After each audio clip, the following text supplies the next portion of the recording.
Well, hello all you hardcores out there, how are you doing? It's Russ here from Poker's Corner, the biggest gob in sport.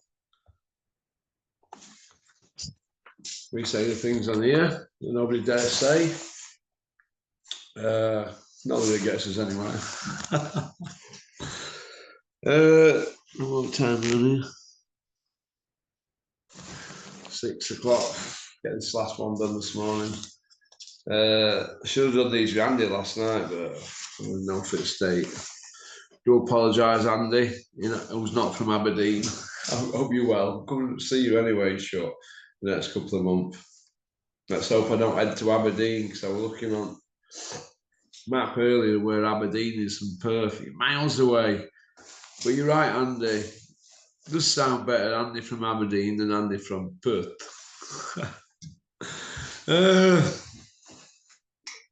Don't forget to like and subscribe on our sister channel, Poker's International, and we'll give Smido a big shout out, shall we? Boxers Now YouTube. Right. He's Bricktop. Is he unstoppable at the moment? Who can derail the Bricktop Express? So people keep asking in the comment section and in emails to me. So this is how I look at it. There's only one man that can keep him in check. And that's the man from Saudi, innit? Turkey Al Sheikh. He's the only person that can keep Bricktop in check, really. Yeah, I think so. Which brings me to my next topic. I know I look at things a little bit differently and I think outside the box, but focus is not really good on this. Anthony Yard is going to fight on Sky on 19th. So that's good, isn't it?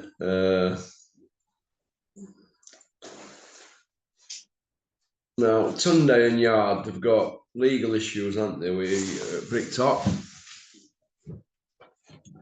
Yard's going to fight on October the 19th. Now, the good thing in all this with legal issues and this and that is, if Turkey Al Sheikh all of a sudden, 6 months from now, decides he wants Anthony Yard on a show that's being sort of like put out there by Eddie Hills and Bricktop, or let's say they're all working together, Ben Shallow and everybody. If Turkey Al Sheikh decides, I want Anthony Yard on this show, and Yard says, I'd come on it, but I've got these legal issues with Bricktop, Turkey Al Sheikh could turn around at any day, right, and turn around to Bricktop and say, stop that lawsuit against Yard, and let's all work together. And Bricktop will do as is told. So who can derail the Bricktop Express train? Because he's unstoppable, isn't he, at the moment? He's obviously riding high. He's the only person that can derail it.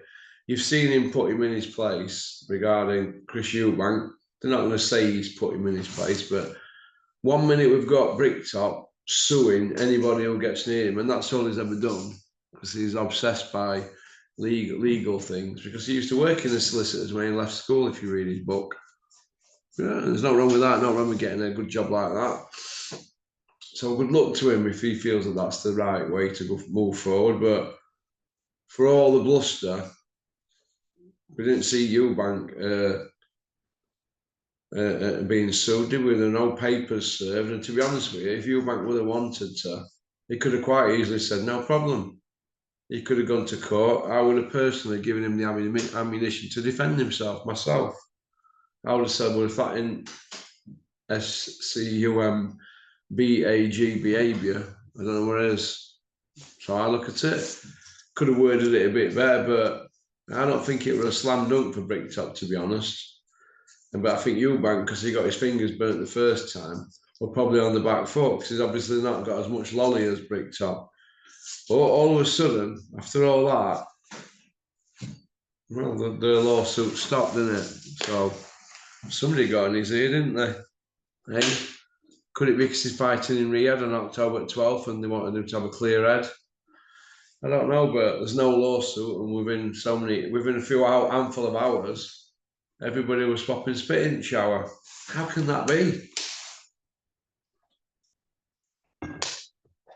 How can that be? But Anthony Yard, good luck to him. He's back on October 19th, and he's an exciting fighter.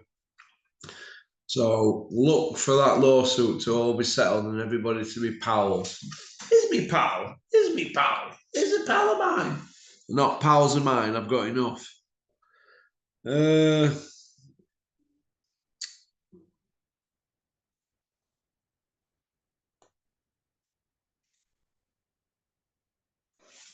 Bricktop. Well, he's come out. They're doing interview after interview after interview every day. We select 7 or 8 people, aren't they, with decent platforms. He's coming out now, Bricktop, saying they've got a big, massive show in February. 4 months from now, there's a biggie coming out with Eddie Hills. Well, these biggies should have been happening 13, 14 years ago, shouldn't they, really, on a regular basis. Now, all of a sudden, friends to the end. Better late than never, I say. So if they've got a big one coming up in February, I'm looking forward to it. This one, this week, October 12th, is a massive show, isn't it? Some of the fights on that this week, the mouth-watering fights, the headline acts like unreal. You know, you got the bull against the matador kind of thing, both undefeated. Bit like an Ali Fraser type. It's one of them types. So, yeah. It is what it is. Yeah. I should have been doing this last night with these videos, but I do apologise. What do I make of Awara against Adder Azim? Awara can crack, but I think he's there to be beat. I think Awara probably loses on points in that one. They're both at different stages of their careers, but I hope that Awara Davis wins. I'm Team Awara on this one. But somehow I think he's going to be up against it. But you never know in boxing, do you? What do they say when they're putting a puncher in with somebody like this who's maybe hasn't got a bit of damage on him, coming off losses and that? Well, he's got a puncher's chance. You know, when the promoter usually says it only takes one punch, that usually means back the other guy. Because we've heard that so many times, didn't we, from Johnny Horsecock on Sky? Well, he's in with a chance. It's heavyweight boxing, and they were feeding all them below par guys to Joshua Robert years. It's heavyweight boxing. Anything can happen. Well, back the other guy when they say that. So, Joe Gallagher going in on the boxing pretend media, camera jockeys, or running around these amateurs and that. Yeah, I see where you're coming from, Joe. There's too many of them rocking up at shows now, thinking they can just barge in and pal people up to get access. It don't work like that. There's a bit of a pecking order. But if you say the right things and you do enough licking, you can get in that circle. But the thing is, it's staying there. To stay there, you've got to go above and beyond, haven't you? If you don't stay there, it's because you're not going above and beyond, because they're all watching. Oh, God.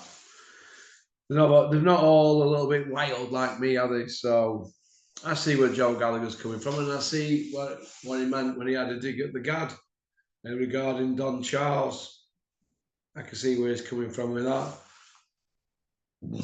A lot of these camera jockeys, as Terry calls them, or people with access, they do follow the storylines, and a lot of them know that they are not, and I mean not, to give Joe Gallagher's fighters any PR. I don't see it happening. Does anybody see it happening? Did anybody see Charlie Edwards getting any PR before he started sticking it to Joe Gallagher? No, nobody wanted to go near him when I went up to that gym. I interviewed him.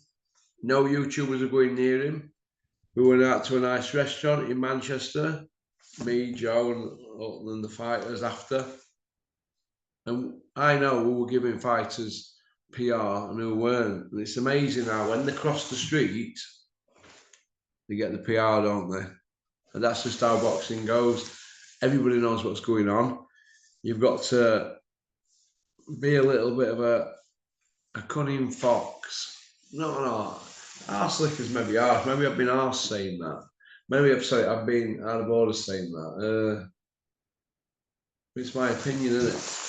I think you just got to play the game, aren't you? A lot of them don't play the game and they get left by the wayside. A lot of them do. A lot of them overplay it. You see people like Tony Bellew, they overplay it, don't they? The bias. There's a good little group of them that do that. They're all going to bat for the mates. Instead of just being honest like the football lot, you get Stooners, he'll tear Liverpool's defence or attack apart at a drop of an hat. Roy Keane will do the same to Man United. You won't get Tony Bellew doing that to a matchroom fighter, would you? You know, or Bombay Dave. You know, everybody aligns themselves with certain promoters, and that's what lets the sport down because it spreads like a cancer, doesn't it? When you've got ex-professional fighters that have won titles and trainers that have took fighters to titles coming out saying the total opposite what everybody's seen with their eyes, everybody then starts to get confused, don't we? And that spreads, like I said, like a cancer. And that's the problem in boxing, you see. Well, it's run by bullies behind the scenes, isn't it? And we all know what we think about bullies, don't we? When you stand up to them, they don't like it, do they? They either don't give you airtime or they try and shut you down. So what happens, they play victim. Like Eddie's not going to give me airtime. Anybody else getting stuck into them, they'll try and have them shut down. And then if it can't work, what they'll do, they'll pay that person lip service, or they'll come out and they'll do a video and say things like, I can't believe that person's behaving like that, playing the victim. That's when they're worried, trust me. So, but it is what it is, but I think the media need to get a grip of themselves. By all means, give us your opinion on who you think should win the fights. You know, we don't come out with stuff like backhanded compliments. You know, like they say, I think so and so wins this fight, but I can see how that other person wins it. So they have a get out clause. So every time they're picking right winner, aren't they? Do you know what I mean? It's like the Gad picked Anthony Joshua, didn't he, to beat Daniel Dubois. And then we're saying, but Daniel's got a puncher's chance. So that's his get out anyway when he's interviewed. Well, I did say that he had a puncher's chance. So just stick with your pick. All right. Let's stop with this bias and having to go into bat for your mates and that. Like, I had Tyson Fury losing a split decision by 1 round against Usyk. Gareth A. Davis. What were you watching? You knew what you saw. Why would you have to say it like that? You knew he got flogged, but to you it's a split decision. That kind of bias. I can go on forever and ever. And ever like the Juggies Oliver one where he's with Gareth, where they're talking to Anthony Joshua at the presser after he's been beat a second time against Usyk. And they're telling him, you were beating the best boxer in the world up to the 10th round. What were we watching? What were these people watching? Joshua and Fury in them 2 fights, they won 3 rounds each. They lost 9-3. But according to them, according to you, Spencer Oliver, after the 10th round, he had him beating him. I don't know what you're watching. Comprehensively as well. So that needs to stop. You know, the old pals are, is me pal, is a pal of mine. Stop it. Just be honest. You know, like we saw Dennis come out on TalkSport the other day saying that he wants Roy Jones and Spencer Oliver to train Anthony Joshua. Why would you come out with that?